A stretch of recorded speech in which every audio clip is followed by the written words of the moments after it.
MAT112. In Chapter 3, we will learn about compound interest. In this chapter, we will discuss the time value of money and the uses of compound interest in various financial fields. Compound interest computation is based on the principle which change from time to time. Interest that is earned is compounded or converted into principal and earns interest thereafter. Hence, the principal increase from time to time. Compound interest is based on the principle which grows from one interest interval to another. That is, the total amount grows by some fraction of the sum of the principal and the interest paid on all previous periods.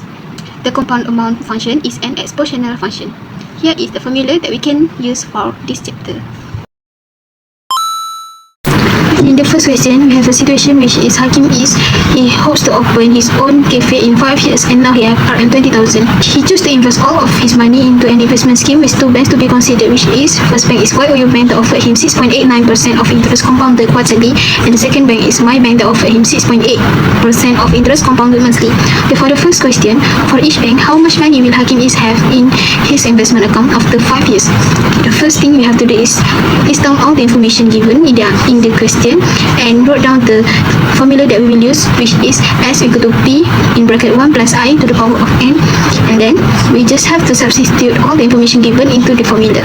Okay, for YOU Bank, the future value that we'll get is RM28,143 and 1 cent, and for My Bank, we will just use the same formula and the S we will get is 28,072 ringgit. Okay, for 1B, the question is based on the interest values, which bank should Hakim pick? Okay, Hakim should pick YOU Bank because he could gain higher interest value, which is RM8,143 and 1 cent compared to My Bank, which he only can gain RM8,072 ringgit of interest value. Okay, for this question, we have to answer this question depend on the bank that we selected in B, which is YOU Bank. After 2 years of investment, the bank changed the rate to 7% compounded monthly. How much should Hakim receive at the end of 5 years? Okay, here is the timeline that we can see what happened in 5 years. Okay, for the first 2 years, the interest rate is 0.0689, and for another 3 years, the interest rate is 0.07.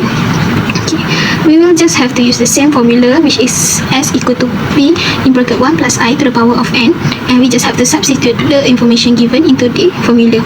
Okay, for the first S, we will get RM22,628. The next step after we got the first S is we have to change the S to P. The S we got just now will be P in this step. We will use the same formula, which is S equal to P 1 plus I to the power of N. Now we want to find the final amount that Hakim will receive at the end of 5 years, which is he will receive RM28,268 ringgit and 52 cents. Question number 2. 1,800 invested for 5 years and 10 months. The investment is offered interest rates 9% compounded every 3 months for the first 3 years and 7% compounded monthly for the rest of the period. Calculate the amount at the end of the investment period.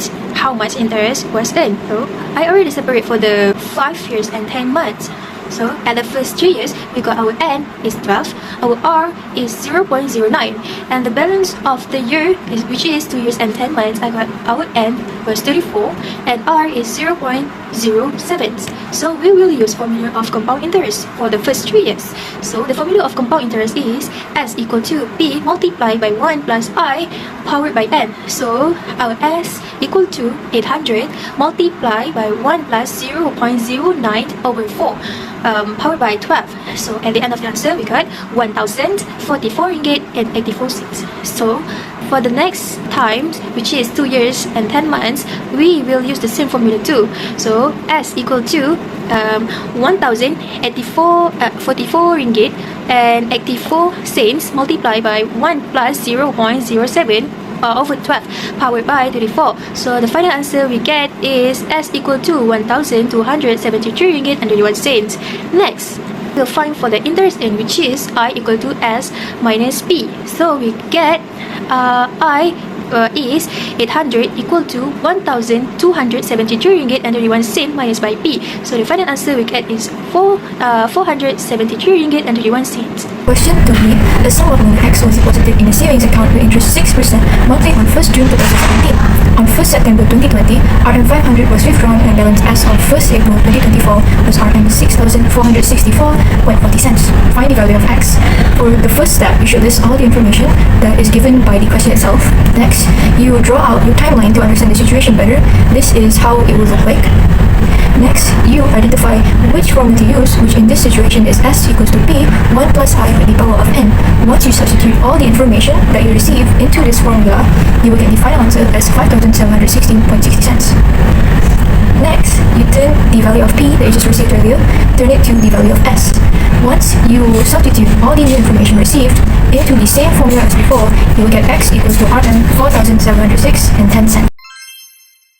On to chapter 4. What is annuity? Annuity is a series of payments made at equal intervals of time. This is the formula we will use for this chapter, and I also had listed down the keywords loan or borrowed to find the present value, we will use A, was invest savings to find future value, we will use S. This is the methodology for this chapter. You are assigned to set up a company and need to borrow an Rm 250,000 loan for 20 years. There are two banks that you have surveyed for that loan. There is Cube Bank and Smile Bank. And then, once you listed or highlighted the important information, you identify what the problem is. Periodic payment is R, interest charge is I. First of all, we will find for Cube Bank. We use this formula, which is A, as per keyword it was borrow. A equals to R in bracket 1 minus in bracket 1 plus I with the power of negative N over I. Once we substitute all the information into this formula, you will get R equals to Rm 4167.05. Now, the interest charge, we will use this formula, which is I equals to NR minus A. You will get I equals to Rm 83,364. Now for Smile Bank, like we did earlier, we list down all the information, substitute into the formula to find A, then we will get R equals to Rm 3033.19. Interest charge, we use the same formula as before, I equals to Rm 113,982.80. Now for solution B, they ask which bank would you choose. I would choose Cube Bank because the interest charge is Rm 83,364, which is lesser than interest charge by Smile Bank, which is Rm 113,982.80 cents. Amira is considering purchasing a new car for her son using an installment plan with a 20% down payment followed by 60 equal monthly payments after getting her guaranteed money. She expects the car to cost 75,000 ringgit with an interest rate of 5.05% compounded monthly. So first, we will calculate the down payment first. 20% multiplied by 75,000 ringgit. So we get 15,000 ringgit. So the balance, we will minus with 75,000 ringgit. So 75,000 ringgit minus by 50,000 ringgit. So our A is 60,000 ringgit. First, we will calculate the monthly payment. We will use formula of Annuity.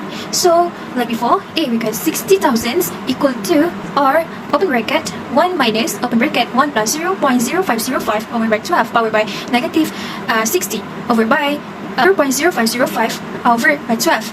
The final answer that we get is R equal to 1,133 ringgit and 65 cents. So next, we will calculate for the interest charge. So we will use formula of I equal to NR minus A. So I equal to 60 multiplied by 1,133 ringgit 75 cents minus by 60,000. So we get 8,090 ringgit because she want to settle the loan immediately after paying for 3 years. So we have the new time, which is 60 minus by 36. So we get 24. How much additional payment does she have to make? So we will use formula of A. So A equal to 1,133 ringgit 65 cents. Open bracket 1 minus open bracket 1 plus 0.0505 over by 12 close bracket powered by negative 34 over by 0.0505 over by 12 close bracket. So the answer that we get is A equal to 25,827 ringgit 12 cents. How much interest is paid? So I equal to NR minus by A. So I equal to 24 multiplied by 1,133 ringgit 65 cents minus by 25,827 ringgit 12 cents. So I will get 1,380 ringgit 48 cents. So next, if she has not paid her first 3 monthly payments, how much should she pay on her fourth payment to settle all outstanding arrears? So we will use formula of S. S equal to 1,133 ringgit 65 cents multiplied by open bracket 1 plus 0.0505 over by 12 powered by 4 minus 1 bracket over by 0.0505 over by 12 close bracket. The final answer is 4,563 ringgit and 31 cents.